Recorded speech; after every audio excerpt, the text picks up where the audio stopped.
Hi guys, Hey. welcome to BARCLAY Talks, our morning talk show.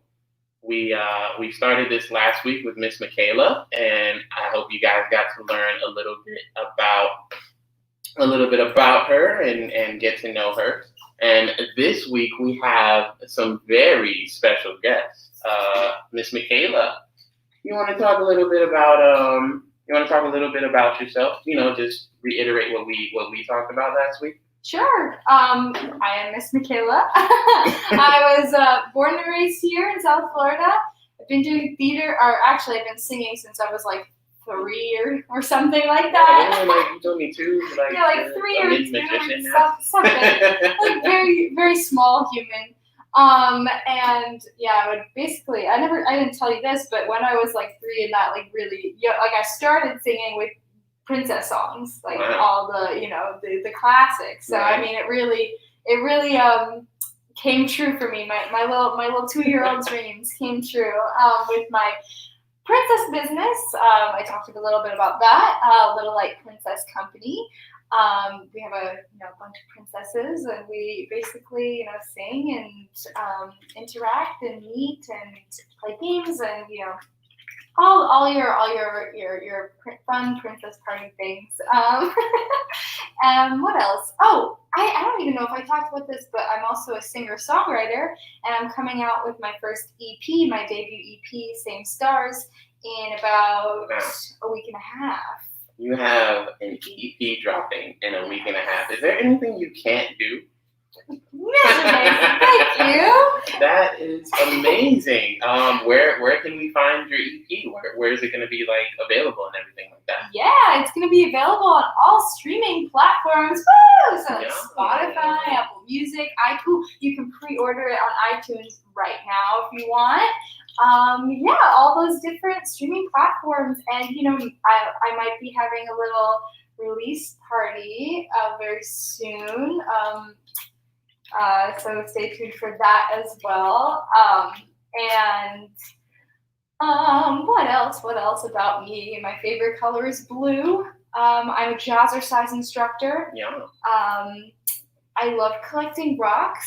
Oh yeah, you did say that. I love it, and I love nature trails, hiking. Is there a word for someone who loves rocks? Something about geo something. Well, like geo, I don't know. I actually took geology in college. Yeah, geology class, like a geologist. That's insanity. But I'm not a geologist. I was gonna say, well, if you weren't doing your Little Light Princess Company, if you weren't doing theater, would you be a geologist? No, I don't think so. I think I'd be like an elementary school teacher or something like that. Gotcha. Yeah. Okay. I love kids and I love teaching. So I'd probably, if it wasn't, working here as a theater teacher or writing music or being a party princess or doing music theater and acting, I think the fifth choice or the sixth choice is elementary school teacher. But yeah, that's a little bit about me. That's awesome. Well, let me tell you a little bit about me. Yes, I would love to hear some things about yourself. Just so you know who you're working with. Yeah. So obviously, I'm Mr. Jason, and I work here at Barclay as one of the company managers, primarily the operations manager. I make sure the flow of the day and everything like that happens accordingly. I teach some of the classes. Obviously, the Broadway Babies, Princess and Pals is always a fun, roarious time for the both of us. And again, like I tell everyone else, it's so beautiful that we got connected and that you were able to find us, because what we give to those kids during that time it's just amazing. And aside from that, I teach clowning and improv and things of that nature. I do it all. I run a full gamut here. Outside of here, if I was to give you a fun fact, I love cars and I love working on them. They Whoa. they are. It's just fascinating how like all this like comes together to make your car go. Right. So I love working on them. If you ever need like a tune-up, please Oh my don't be afraid goodness. to ask. Yes, I definitely will be asking you very shortly. But yeah, that's just a little bit about me. I love the medium. I love theater and I love performance. I love the medium of film, which is like I love that we have this segment going now. This BARCLAY Talks where we get to talk to past students, past performers, past staff and team members who were integral. Integral? Is it integral? Integral? No, yeah, integral. Who were integral. Yeah, early morning tongue twisters. Who were integral in Barclays, bringing Barclay to where it is now. And again, Miss Michaela joining the team has definitely added a little light to our giant light in our community, and we are forever thankful and cannot wait to see where we go from here. Definitely. Hey, I'm happy to be here. I already love it. I love it already. Absolutely. Let me make sure that we have everything set. But guys, just so you know, again, another reason why we're here with BARCLAY Talks is because we're gearing up. For those of you who don't know, we're gearing up for our 5-year anniversary. BARCLAY turns 5 in January. Talk about crazy. I know. We've done so much in such a little amount of time, and the fact that 5 years is in January it feels like 10 for me. So I can only imagine everyone else before me. Like I joined in during hair, and I think that was the summer of 2017. Right after college, and what was beautiful was again the moment I stepped through and came into Barclay's doors. It felt like a community. There was a lot of love shared between cast members, parents and teachers, students, things of that nature. It just felt like I was home, and I had never been there before, And I would assume the same for you, Miss Michaela. Yeah, I mean exactly. It's kind of like when you find your perfect, it's kind of like when you were college searching. I don't know if, in my college search, you would step on campus and you would immediately know, you found your home. And that's kind of how I felt when I came in for my interview, even though, it was in the middle of the pandemic and, we were wearing masks and I hadn't seen a living soul other than my family. And you kind of forget how to talk to people. So right in the middle of the pandemic, and I felt super comfortable and super safe, even though I hadn't left my house in months and months and months. But yeah, I immediately felt safe and comfy here, and I have been ever since. And it's just been an amazing opportunity and experience. And I also can't wait to see what happens. Awesome, beautiful. So with that being said, guys, with our 5-year anniversary coming up, we wanted to bring back. I gotta do my tongue twister. We wanted to bring back a couple of people from our very last show before the pandemic hit, before the world became what it was, and that was She Loves Me. That was our biggest budget show. It was our first show on a actual proscenium theater stage. We did a lot of shows in a black box theater that all took off very well received. If you were in the audience, you know what I mean. You definitely got a show up close and personal. We've done a lot of shows at the Canyon Road Amphitheater in Boynton. Again, that is just a beautiful outside venue where you get to sit under the stars and enjoy a nice theater performance, almost bringing it back to the Grecian days where you join the festival and the festivals would go for days on end, and definitely get to enjoy some great theater. So we've found great success there. And again, She Loves Me was our first show. Thank you for that, Carl. Yes, definitely more on the way. Was our first show at West Boca High on their stage, and it was such a beautiful experience. So I was able to stage manage and be a part of that. And shout out to the crew of West Boca High School, all those kids who helped. Lance and Cheryl, who are the heads of the department there, definitely gave us a nice welcome, and we are excited to, whenever the world reopens, allow us back into the space. So with that being said, again, we have a couple members of the cast of She Loves Me here today with us, and I just love to talk to them, see how life's been treating them, and see where they are, yeah? So if you guys don't mind, welcome in the cast of She Loves Me. Yay! We have Heather Simsay. Heather, you are live here, yes.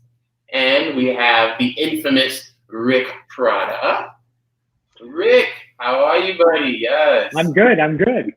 Beautiful. Look at that. Ah, such a beautiful welcome. Well, I know we have one more coming in shortly. So once I'll save that as a hard surprise. I'll let that be a hard surprise. But it's great to see you guys. How are you guys? Doing great. Good.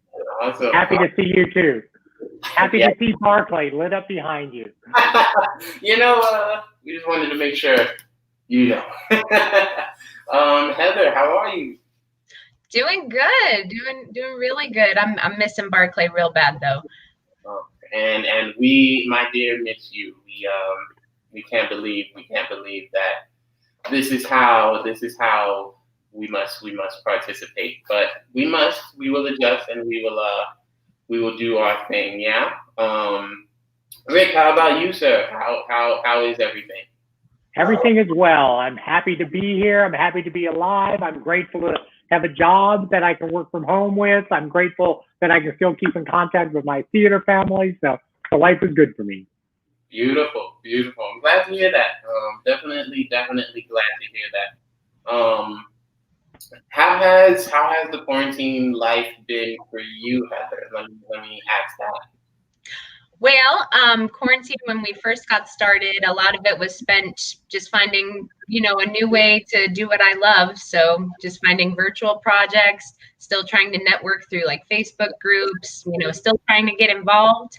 And right now, since we're making steps to kind of get out of it, I'm working on a show right now where all of the performers are masked. There's a limited audience. All of the audience is masked as well. So we're being very safe about it. So it's really exciting to see that we're getting through the tunnel and we're starting to see a little bit of normal again.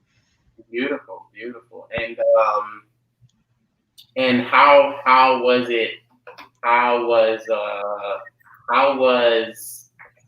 the rehearsal process? Like, how was it? Going through that during a pandemic. During a pandemic, it's not the same as your usual experience. You have masks, so when you don't see half of the face, you don't feel as connected. But we found an alternate, so our faces aren't covered. So once we got something like this going on, you can still see everybody's reaction. Beautiful. But it's been great. It's been a lot of fun. That's amazing. Rick, talk to me, buddy. How's quarantine life been treating you? Let's see. More cocktails, less going out. The first month we monitor our expenses. I had no gasoline expense in the month of April. So I've got to learn how to spell Zoom. So it's Rick, I tell you, man, that sums it up so much. Christine, yes, they are amazing, and obviously, guys, as you can see, you are definitely missed, but you're always here with us, whether virtually or in person. I'm just working on making sure we can get our final guest in. Beautiful, beautiful. Heather, talk to me as far as like you said you were using social media a lot more to like network and stuff. How has that been for you? It's been good because you find a lot of people with similar interests, and you would never think just going on Facebook that you would find a group that just randomly wants to read Taming of the Shrew one night, and you just get a bunch of people together, you all do what you love, and even if it's not like a live broadcast where you're performing it with an audience, it's still just a way to hone in your skills, read new stuff that you've never read, or participate in something. It's a really great way to network and meet some like-minded people. It's been a lot of fun, but missing the stage though, for sure. Oh, of course. I think every theater person in the world, like if you are blessed to touch a stage, definitely cherish that moment, because not many people get to, and a lot of it obviously is being filmed and things of that nature. But definitely, yeah. I wish I was on a stage right now. To be honest with you, it's just a feeling you don't get anywhere else, So that's beautiful. Rick, how about you, buddy? How's everything been on the theater end for you? Well, when this started, I was rehearsing with BARCLAY doing West Side Story, and the kids had been rehearsing for, several months, but then we went virtual. And so that's when I learned that you can rehearse on Zoom. And for me, it was a challenge, because I've been doing theater for over 40 years, and to not be on the stage and not have an audience and not have the personal interaction was just, it made me nervous. Now, the good news was I didn't have to worry about learning any choreography, because it was all on Zoom. But having scenes where you're talking right to the camera, and you have to look in the camera, you can't be looking at what Alex is doing to react to you, was hard. I mean, I think as an actor, it helped you dig deeper into the character and think more in terms of your own emotions. And then you had to rely much more on the director to tell you that read or that didn't read, or you had to make it more in the vocal inflection so that Alex could feel what you were trying to tell him with your lines. But that was a challenge. And other than that, I've not done any theater. I've not seen any theater. I see Heather's posts and I'm envious. And I can't wait to get back out there too. I'm looking forward to that. Beautiful, beautiful. So as I continue to work on our last special guest, Ms. Michaela, do you have any questions as far as, or you know what, before we jump into that aspect, let me ask you guys this. Heather, can you tell me a little bit about how you found BARCLAY? So I found BARCLAY on social media. There was a Facebook post, and I think you had already cast most of the show, and you were still looking for an Alona. So I kind of took that opportunity, and I came in for an audition, but I found it on social media. I was new to the area because I actually came from Central Florida last year, and just was trying to get involved down here. So I live in West Palm Beach. Boca's just a short drive away. So I found you guys on social media, and it was a different experience when I came in for my audition, but it turned into exactly like you guys were saying earlier. It's like a family. It was so welcoming coming into BARCLAY. Beautiful, beautiful. I'm so glad. I'm so glad. Like, we again, just the universe and the way and not energies, but the way paths cross has been definitely a pleasure. Like you have been a rock star in our BARCLAY family, and I definitely can't wait to see what other shows we do. And obviously, when you come out and audition, I can't wait to see where the chips fall for you, because definitely what we'll talk about probably later in the segment is you never know what you're gonna get. Literally, life is like a box of chocolates. Shout out to Forrest Gump for the line. And you never know what you're gonna get. So that's beautiful. Rick, how about you? How did you join BARCLAY, and what was that process like for you? Well, mine also was social media. I'd moved to South Florida 2018, and I had done one show out in Delray, but I didn't know the community. I didn't know the theaters. And so I was looking just to audition for something, and I saw something about them doing ragtime, but I couldn't figure out what Barclays was, because it sounded like it was a school, and yet they were doing, they wanted adult performers. And so I sent a Facebook Messenger to Christine, and I said, I would like to audition for ragtime. I'm just not exactly sure how this works here. I mean, and she was very kind. She sent something back. She said, we'll let you know when you should come in. So I went in to audition for ragtime. And she asked me if I would be interested in doing a little night music also. And I said, oh, you can do both? And she said, oh, yes. So I mean, I can sing, but I'm not like classically trained like a lot of my co-stars are. So I thought, well, who would I play? I'm too old for any of the parts, maybe one of the chorus guys, but they have to sing. And she said, no, we want you to play the Count. And I went, the Count? I mean, like, he's got, I mean, I never play that kind of character. That's just, I mean, as an actor, you get to know your character type and the type of roles you're going to play. The Count was never one of them. Grandpa, on the other hand, in ragtime, fit right into what I see in myself. So I said, okay, you know what? I'll take a chance. I don't know this theater. I don't know Christine. I don't know anybody. I'm new to the area, and I did it, and it was a challenge because we rehearsed both shows at the same time. I mean, as a result, every show I've been in Barclay has been with Renee. I mean, she's in every one of them. But I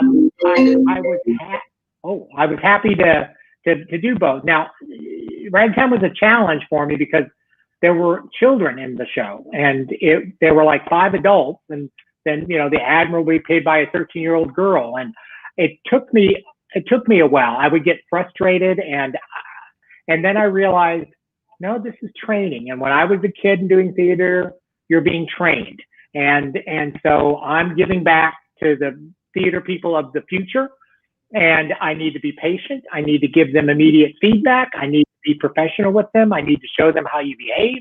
And once I did that, it was such a rewarding experience to do both a ragtime and then a little night music, just because it's such a stretch. So that's how I ended up with the Barclay family. Then we get to She Loves Me, and the character's the right age. It's the type of character I like to play. I'd never done that show before in 40 years. I'd never done it. I'd seen it once. I remembered the ice cream song and said, that's the show I want to do.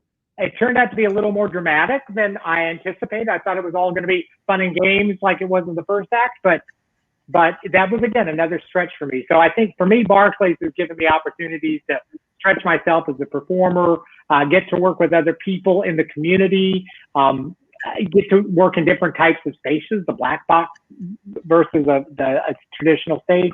Those were all great learning opportunities for me, and Barclays really made that available to me. So I really do appreciate that. Awesome, Rick. Once again, it's definitely been quite the ride to see you go from the Count to Grandpa, which I thought was a phenomenal performance. Both, but definitely Grandpa. I being Cole House in ragtime, like whenever I was like off stage or back of the house or anything like that. Anytime you were on stage doing your Grandpa thing, I legit had to hold myself from laughing out loud because I got to dance with a cane. I mean, how often do you get to do choreography with a cane? Unless you're, Fred Astaire or Gene Kelly. It was such a pleasure, and definitely having you join West Side Story as well has definitely was like a breath of fresh air and a good like it was good to have you work with the kids, and obviously She Loves Me. You were just phenomenal always round. So I'm glad to hear that with Barclay you were able to expand yourself and see a new side of you, see some things that you probably weren't even aware, you knew you had, It's true. And Rick was an amazing Marichek. Ugh. Yes. Thank you, Heather. And speaking about awesome roles, let's talk about, Christine has a great comment here. Bobby Moore, definitely one of the best head waiters I've ever seen. That song, it was was so good. Bobby, I know you're watching from afar, so just know that we're sending love your way, buddy. And if you have a quick break, please hop into the stream and say hello. We'd love to see you. What I can say is I have some really good news. Renee Turner is. Can you see me? Yeah, you're on the stream. It happened. Everyone is here. Beautiful. Let me just help you out really quickly. Guys, it's my first time. And we are glad that we are your first, because now you can check that off the list. Now you have touched at least every aspect, every platform. Yes. So Miss Renee yes. Turner, a staple in the South Florida theater community. How are you? How are you? I'm well. Thank you so much for having me, and thank you for your patience with me. Oh, trying to get this going. It is no problem. George Amador, yes, we the things we do here, the magic we make.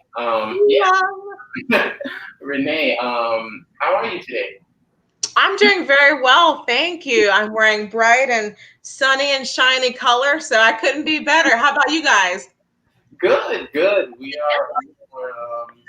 are having fun, just catching up. Talking about everyone's journey to Barclay, which I'll definitely ask you in a moment. And just talking about a couple past roles and things of that nature. So if you don't mind me asking, Miss Renee, one, it's great to have you here, and two, how was it for you getting into Barclay? What was your journey like? I won't say that it was a very long one. I mean, as an actor, I think we're always on that thing called the hustle. So we're constantly looking for audition notices and casting breakdowns and things like that. So what I will say is that just by happenstance on Facebook one day, I came across the Barclay website. They said to submit headshots and resumes if you wanted to be considered for anything.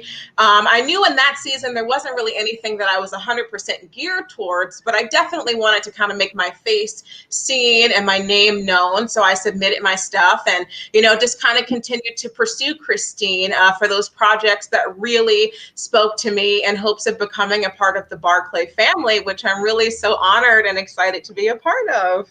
Yes, we, again, just like Heather and Rick, we are so fortunate to have you all part of the family. And honestly, you guys like on a professional performer aspect, you guys just bring a whole new light and a whole new sense of knowledge, sense of security, sense of community. That like Rick was saying, working in ragtime, we talked about ragtime a little bit, so I'd love to hear your take on it. Bringing that to the kids in the community, ragtime was an all academy show where we had shout out to Jory Rosen and Eliot Wiseman who were part of the show as the little kids, and I believe Jory, if I'm not mistaken, was around 8 or 9. So she was able to learn a lot working with our cast of adults, and we went from the lowest age about 9 all the way to Rick, and I won't spoil your 64. I won't spoil your age unless you want to, but okay, I'll be 65 next week. Woo! Happy early birthday! Yay! Happy birthdays in the chat, guys.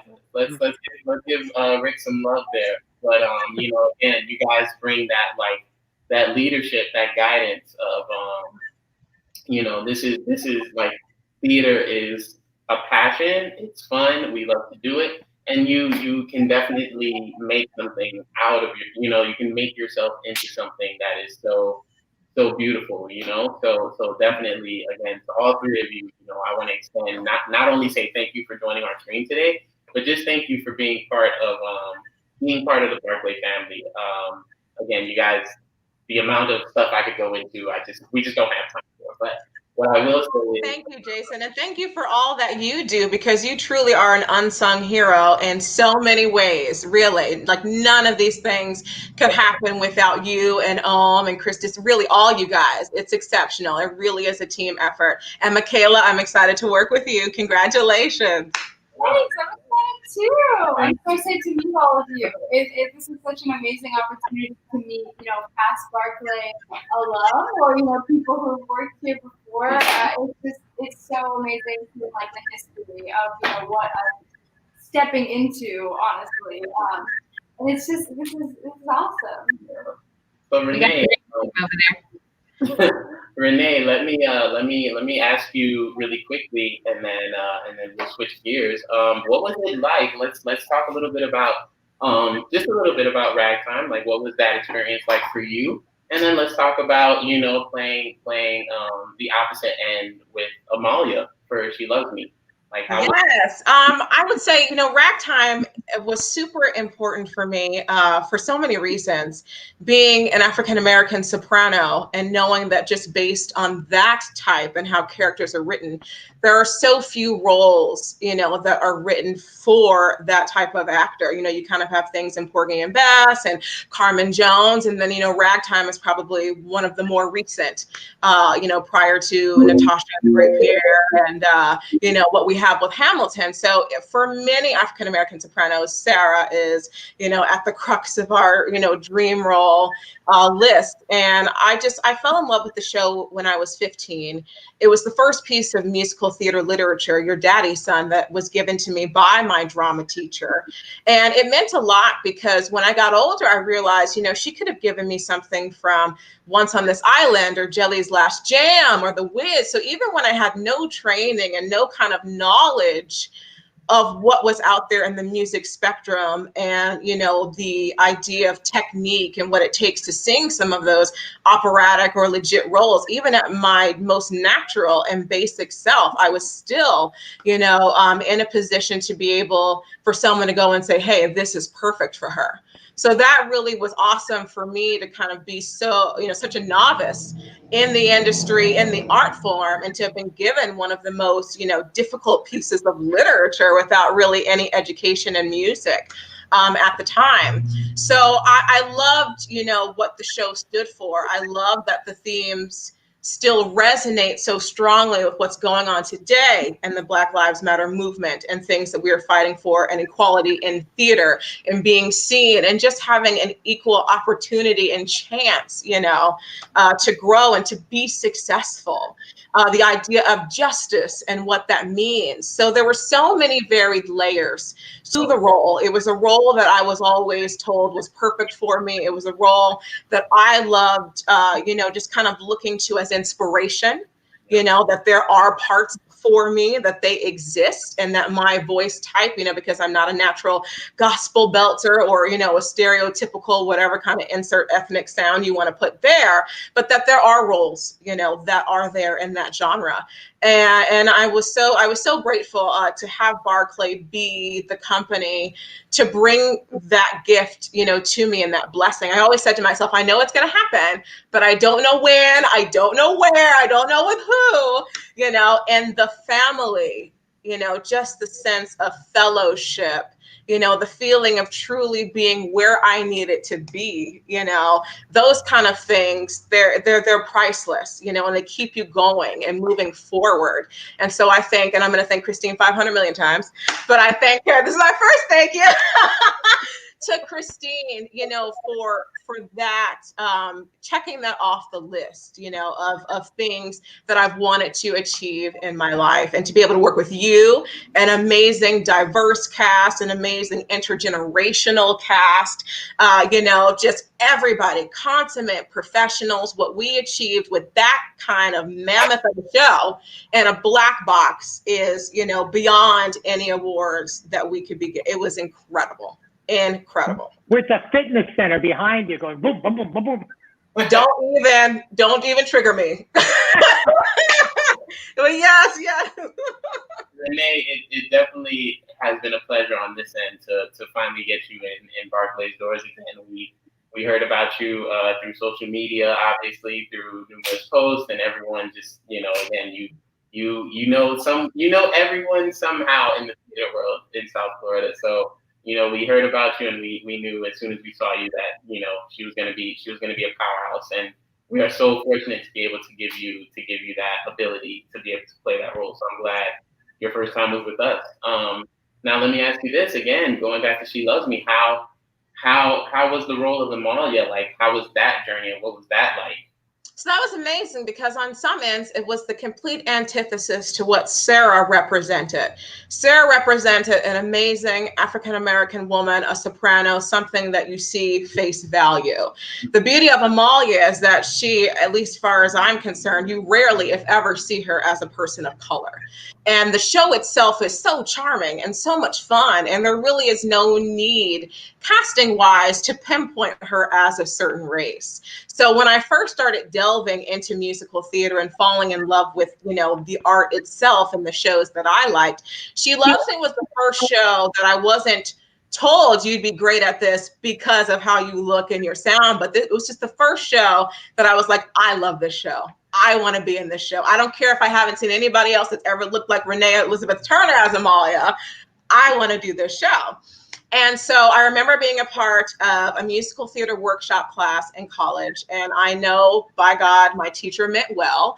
But again, this predates Hamilton. This predates a lot of things. So based on certain people's ideas of what casting should be and what it, was going to be, I brought vanilla ice cream to one of our sessions. And she said, Renee, this literature is perfect for you. It's amazing for you. But you'll never play the part because you're Black and Audra McDonald hasn't played it.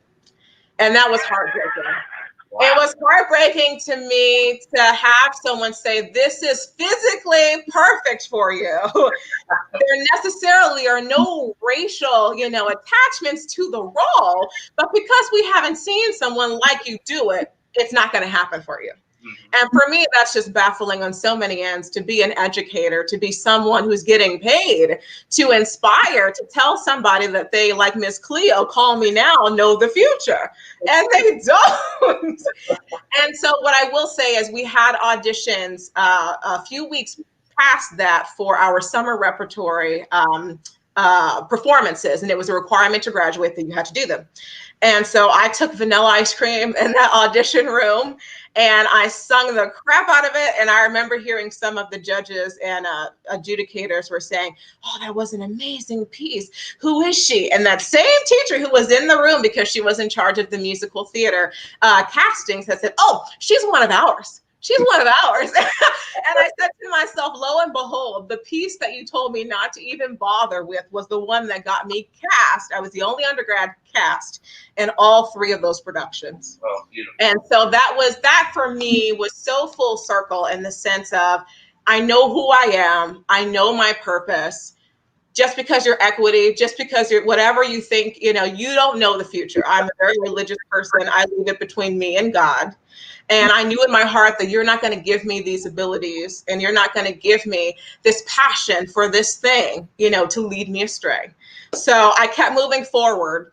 And, going back to my journey, as far as my parents, they're hardworking individuals. I don't remember a day they ever took a day off, 7 days a week. I was the first African-American drama club president at my high school. I graduated in top honors in high school and college. So I knew that if you put your mind to it, and you put the work in, it's going to happen for you. It may not happen as easily as you want it to, but I know what I possess and I'm not going to give up on me. And what was so interesting is that after that audition and that summer rep, I, swiftly came into my professional career. And if you've seen my resume, there are so many roles that are traditionally not Black on there. So it was funny. It was like this idea of the never became essentially what my whole career, has been based on, including the amazing Amalia Balish, who, that really in itself was one of those moments where, if I were 80 years old or 90 years old and I said to myself, did I accomplish which thing makes me feel a sense of completeness? Sarah, but especially Amalia, it's really kind of that thing where I can say to myself, there is not one thing someone has told me that I can't do that I didn't achieve. And that was so amazing, you know, with that and having that power to continue to go through my career knowing I can do it because I've done it. And my color of skin did not get in the way. You know, my color of skin is an attribute, you know, it is a blessing. It is exciting to inspire young kids to go, hey, you can be Amalia, you can be, you know, Guinevere and Camelot, or, you know, you can be Rapunzel, you can be Ethel Toffelmeyer, you can be Sister Margaretta, you can be, you know, Elizabeth Hartley Trumpington, you know, you can be the parts of Penzance, whatever it is, you know, you can do that. Absolutely. You can do it. And so I'm so grateful for Christine and always believing in talent first. What's so exciting is that, you know, there are so many of these shows that have only been cast a certain way. We're sometimes even not thinking about it. You change the layering and the importance of the text by putting a person of color or gender bending, you know, or something like that, that continues to revitalize and revamp these pieces that really are timeless. I mean, falling in love through love letters like Amalia, amazing, you know, and how we got You've Got Mail, which is essentially She Loves Me, but through the internet, you know, so we are definitely in an exciting time. And I'm so grateful for Amalia. And there was never a moment as sweet as singing my first vanilla ice cream. When we did that table read, I mean, I cried singing Will He Like Me? But it was just like, it's happening. Yep. It's real. Like, you guys gave me a part of myself, and, you know, that not to necessarily say that I thought I lost, but that someone tried to take, tried to deter me, you know, in that kind of way. And there was just such a sense of wholeness from doing that role. And the excitement and asking myself, let's see what other, you know, role I get to play that no one's ever seen Renee. And, you know, that's what's really exciting. And I'm so grateful to you all to see the amazing cast. Again, you know, She Loves Me as a one-man band. This cast was phenomenal. So amazing to do that on, you know, at the West Boca stage. I mean, just, it was really, and I will say this, She Loves Me was transformative for all of us in different ways. And I'm just so grateful for how we all have been changed by it, especially to have had that milestone before the pandemic happened. I'm just so blessed for all of us to have had those experiences and for the many ways that you guys have left footprints on my heart. Thank you. And Renee, let me just say, and then Rick, I'll ask you about your role in She Loves Me. Renee, you were such a pleasure to work with. You were an amazing Amalia. Again, when I see people perform and I'm over the headset, like literally like almost dying laughing because just the stuff you did and you performed was just so beautiful. So thank you again for being part of the community. And again, yeah, I can't wait to see what different things we got, you know, coming down the pipe for you and stuff like that. So thank you. And I also sincerely want to thank Muffin, who does a lot of behind the scenes stuff and making sure this girl is ready. So yes, thank you guys so much. And keep inspiring. Absolutely. I don't know if you're going to be able to hang out with us for the remainder of the stream, but if you can't, obviously we love you, and we'll see you around if you have to go, okay? Thank you. I'll probably, because I know I was a little late getting in, so I can probably squeeze another 2 to 3 minutes, and I'd love to hear more from my family that still has yet to go. So I'll be here for a little while longer. Awesome. So Rick, talk to me. How was Mr. Marichek? How was that role for you? Mr. Marichek was fun. I mean, contrary to what Renee just spoken about, this was a type of role that I had played before. I mean, he had more layers, I think, than I realized when I auditioned. I remember being grateful that when I had to do the dance with Josh, that I got to lead. The whole scene with the wonder whether you committed suicide or not. That was, to me, that was a very challenging. That was a very dark place, and you have to go inside of yourself to kind of think, to what despair must this man be to do something like that? And I've never been to that level of despair. So there were times where that scene, the lights would go out, and it would take me a second to just, okay, this is not you, this is the character you're playing. So again, I talked earlier about being stretched. That was a stretch. I do fun, comical characters that, the sidekick or the uncle or, Mr. Marichek was not that. He had a whole separate storyline going on to the main characters, and that I think was complementary to that. And for me to make that journey and Christine to help me with the character and the analysis, I was like, so for what do you like in the character? She helped me a lot with that kind of stuff.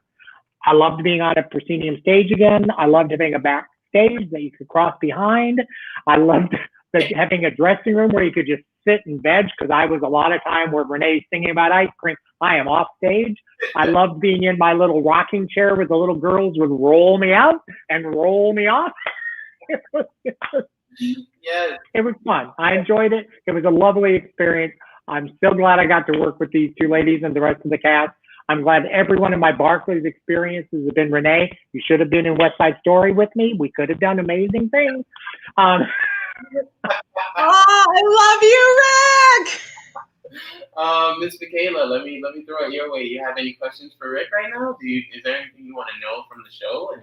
Any dark secrets? Oh, yeah. I mean, and I guess this is a question for all of you once we, talk to everyone.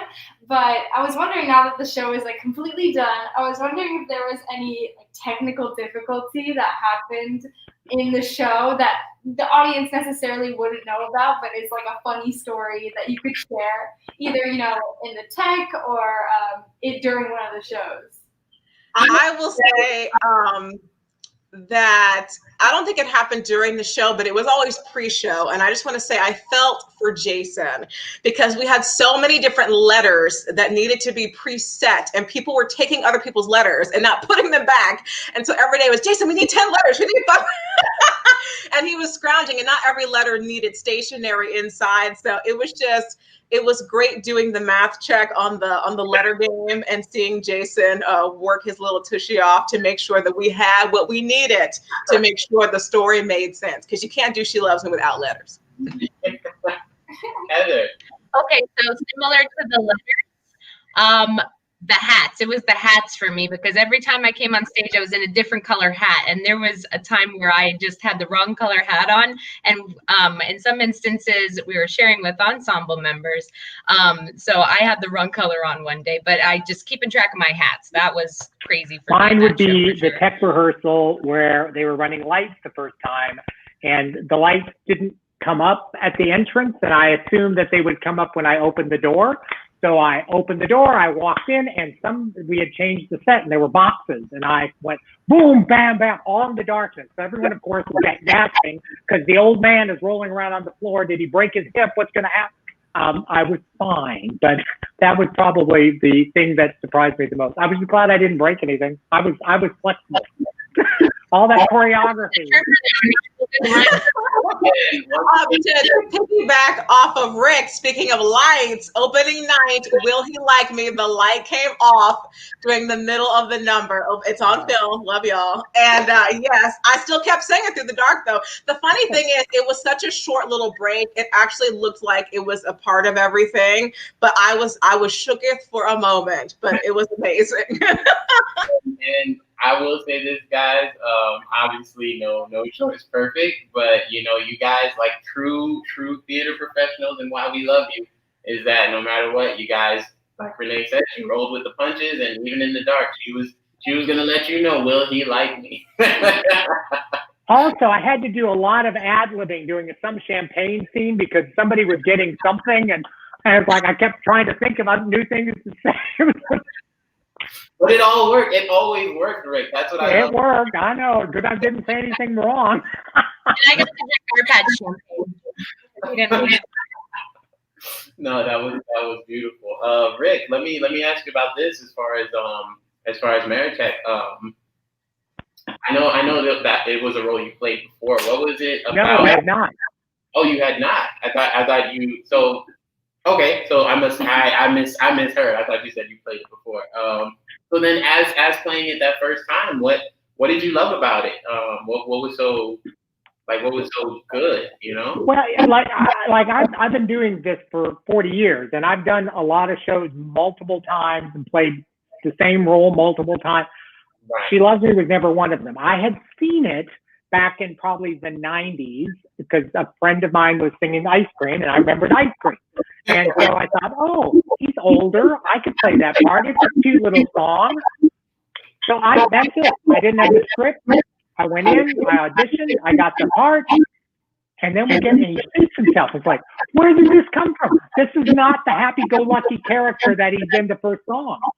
So that to me was it was delightful to have to take that journey from where he's happy to where he's mad to where he's depressed to where he recovers to where he's accepted life and he's moved on and he's helping, like the little scene with Ben at the very end where I'm taking him off to dinner now. It's like, okay, I'm going to help coach him. So he was a nice character. It just took me a while to realize how to play it because I thought it was all going to be like the first scene, and it wasn't. Nice. Well, you played it beautifully, my friend. Well, thank you. That was good. It's one I can play again. So the next time they have it, Renee, you call me and I'll be there. Okay. Absolutely. This is not a one and done, Rick. Heather, let me talk to you. How was your journey? And She Loves Me. Like, how was, like, you? Let's just talk about the character Ilona and you and Heather, like, coming together. How was that? How was that process? Okay, so in my previous experience, I've been on before, but I've never played the Xbox before. This is a role I never thought that I would be cast in. But like Renee was saying earlier, it's truly Christine and the BARCLAY team. It's always talent first, and they always see the potential in someone. So when I came to audition, it was my first time doing something in South Florida, being a new area, and I got cast in this role, and it was such a life-changing experience for me because it built my confidence. It kind of made me aware that a curvy girl can play the sexy character. Like, it can happen. Like, you can do it if you put your mind to it and you do the work to make it happen. So it was such a great experience just being with Christine and and you, Jason, Mindy, the choreographer. Oh my gosh, it was so great working with her and that camera could actually build like stage chemistry through the choreography. I dropped and did the splits. It was a fun time. I missed this show so much. Yeah, absolutely. Again, I was listening to the soundtrack last night, and guys, I gotta tell you, I legit, like, I went through the entire soundtrack and it's like, when Rick sang this, it was so good. Vanilla Ice Cream, Renee, no one can top you. And then Heather, the whole dance for Ilona, 12 Days of Christmas, I was like, it's so good. So good. Listen, I was grateful I didn't have to do the 12 Days of Christmas, but I didn't have to memorize it. I didn't have to do the choreography. I sat in the back of that chair where the light was, and I read the thing, so I would sing along with them because I know they couldn't breathe. But I was so grateful. Oh my God, I was grateful. I feel very accomplished Oh. because of that number. I stepped in that day. I will tell you guys this. You guys definitely earned that cash party at the end because, oh my gosh, when I say 12 Days of Christmas, like, we all know what the process was like, and like having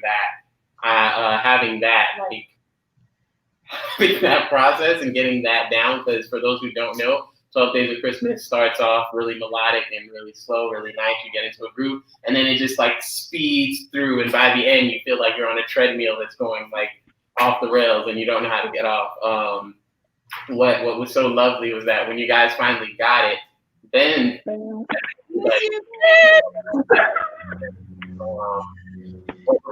was so great about that final rehearsal where it all just came together and you guys got it was like the look of relief. Everyone was yes. And I was like, yes, you guys earned it. You guys definitely earned it. Heather, one more question for you. So it was a role that you felt like you it's one of those. The direction from Christine was that she was looking at people again like for their talent and not who would fit the role. You know what I mean? Like who would look like they would play this. And obviously Ilona is one of Beyond the News, and she has an interest in a subplot love story with Kodai, who shout out to Cameron. Definitely was such a beautiful Kodai. Again, one of those moments where I just could not stop laughing. I think I missed the cue because I was laughing at what you guys were doing. So that light cue, Renee, that probably was me. Don't you dare! Don't you dare! Kodai said something, and then it went into your song, and I just missed the call. So I think we all want it to be Kodai. I've been singing Kodai songs since February. Yeah, definitely. But Heather, bringing it back, like in that moment, what was it like? Let me ask you, what was it like at the end of the process, and has that changed how you approach your auditions and different roles and stuff now? Oh, absolutely. Because it built confidence in me. It's kind of inspired me to just go for whatever role. Like, there's really no limitations. Like, if you want to go for something, go for something. I've, obviously with my repertoire, I selected more songs that I was a little hesitant to select at first, but it's kind of just, built me up in a way where, if your talent shines through, then you have the right for the part. And it's just kind of keeping me excited for opportunities, no matter what they are in the future. Absolutely. I think if I was to give a big takeaway, and I'll ask each one of you, like a final statement about the show and essentially being part of the BARCLAY community. Like, what do you love so much about it? I know we feel like home and everything, but like, what is it that keeps you coming back, essentially? I think the big takeaway from She Loves Me was that, a lot of the cast members, the entire cast was just like, you guys came together so well. You legit were an ensemble, and it was so beautiful to see that. And again, like, some of those roles, many people wouldn't play normally. Gus Garcia, shout out to Gus. He was our C-post, and for someone, I think he was, if I'm not mistaken, possibly the youngest in the cast. He was playing an older gentleman, and I know that definitely stretched him. So that, yes, phenomenal performance. Again, he pulled out that flag, and once again, I think I missed the cue. It was just me, like, enjoying the show. You guys made me enjoy that show way more than I should have. Again, it really allowed all of you as performers to experience a different side of yourself, experience a new side of theater that, maybe someone from a few years ago told you, it's perfect for you but doesn't work for you, or, you just don't have the look, or, whatever the case may be.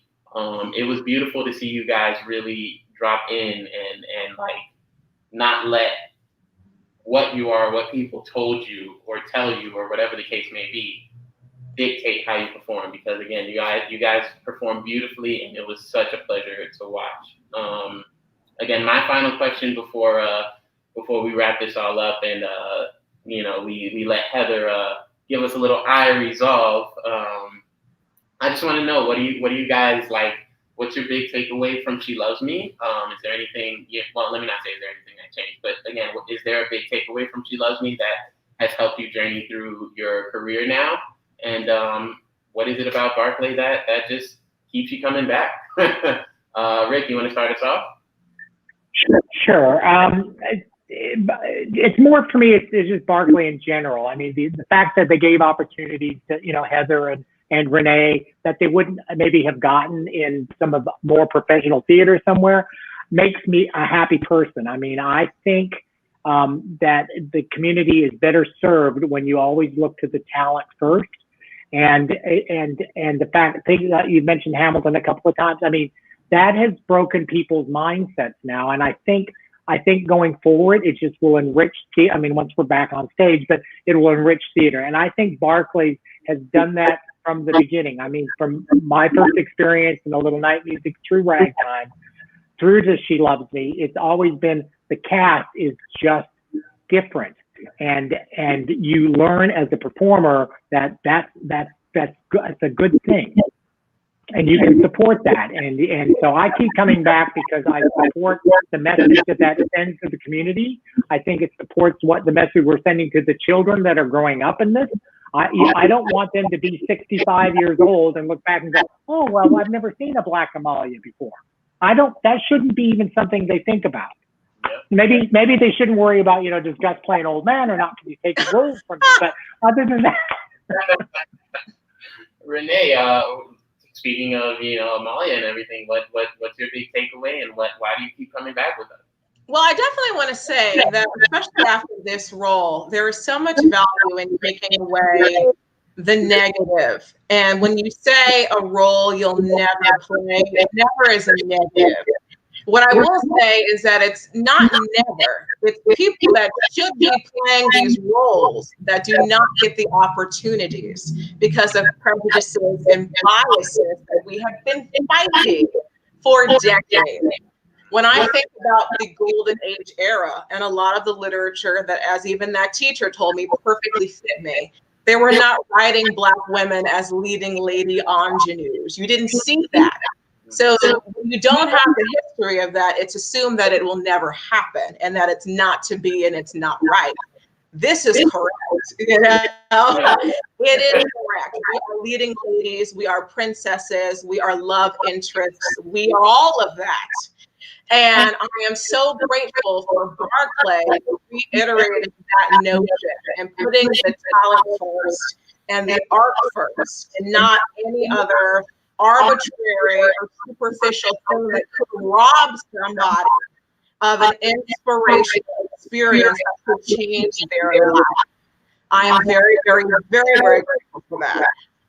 What I will also say is that I keep coming back because I can't get enough. I love you all so much. And I mean, every time I've worked with you guys, it's been a milestone. It's been a full circle moment. It's been just kind of a reiteration in the fact that I am where I need to be. And, Barclay is a number of, many other fabulous companies that are out there trying to make a difference and trying to give people opportunities that deserve them. And my heart will always be in those companies. Find your voice. I have found my voice in many different ways here. I am so grateful. And Amalia really, in so many ways, has been the cherry on top in a lot of things that I've been fighting towards. And I look forward to see what the future has in store. And I love you guys. We love you. And I love the ice cream. That's it. Let me know how any final takeaways and what is it that keeps you coming back? Absolutely.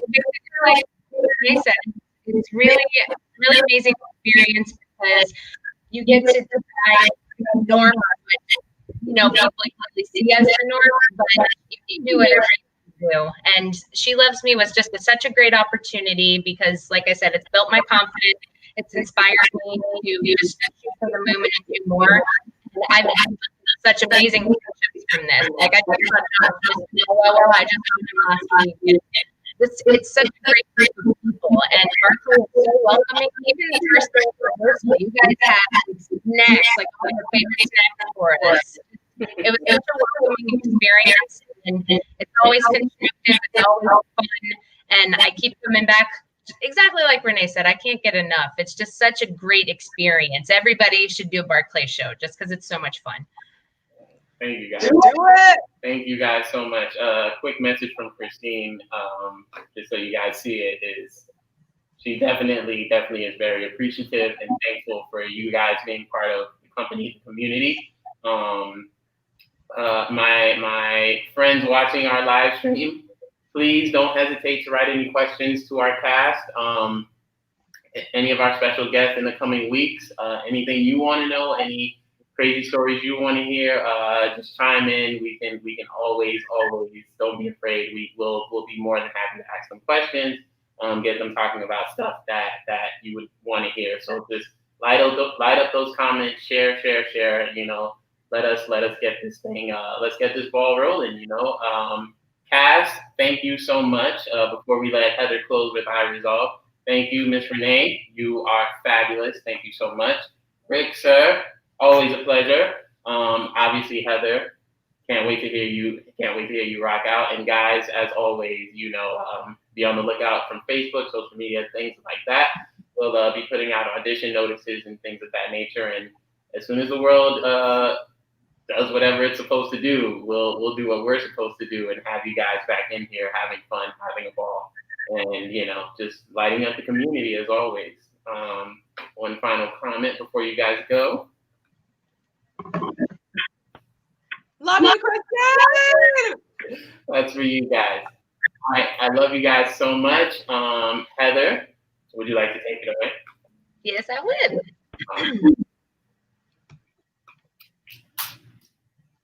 So I'll be thinking I Resolve, and she loves me.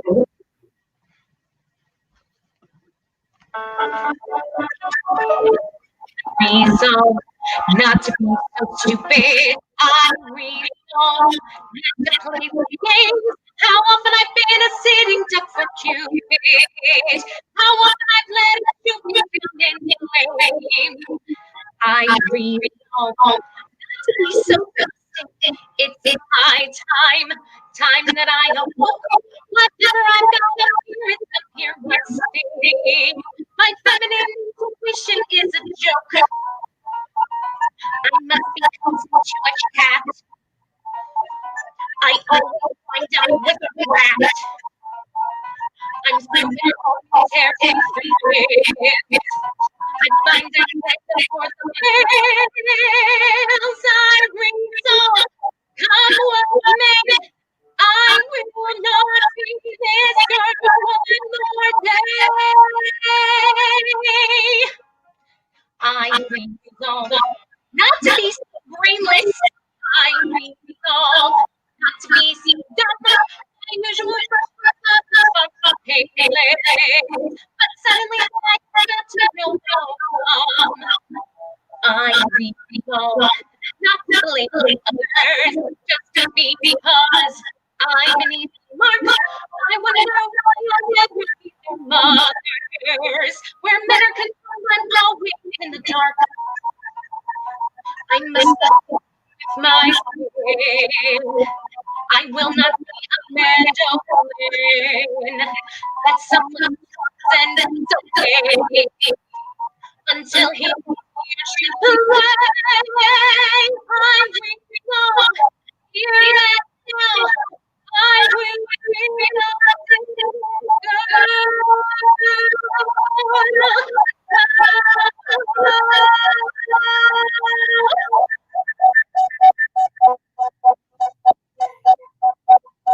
Yeah, thank you so much, Heather. She remembered all the words. I'm so impressed. such a beautiful moment. That was always one of my. It was one of those unsung songs that you just know you love, and it definitely was great that you earned that role, that you were able to sing and enjoy it. Again, both you and Miss Renee, who had to go on to her next project. You guys have been phenomenal, been amazing. Again, to have you guys in the community is just something we can't thank you guys enough. Obviously, I know you guys have to go, and over here at Barclay, we gotta get ready for our next thing. So, again, guys, everyone watching the live stream, you come across this, know that you can obviously join us. Let us know where you are. Drop a comment, ask a question. Again, we'll do this again next week, 11:30. We have some new guests. You guys check in. Make sure you comment as well, because it's always great to hear from you guys and see you guys. Thank you guys so much. Rick, you are the man. Heather, you are the girl. And again, I could have a whole love fest with you guys, but I think it's time we called it. Yeah. All right, guys. Thank you so much, Jason. Really appreciate you and all you do. Absolutely. Yeah. We'll see you guys later. Bye.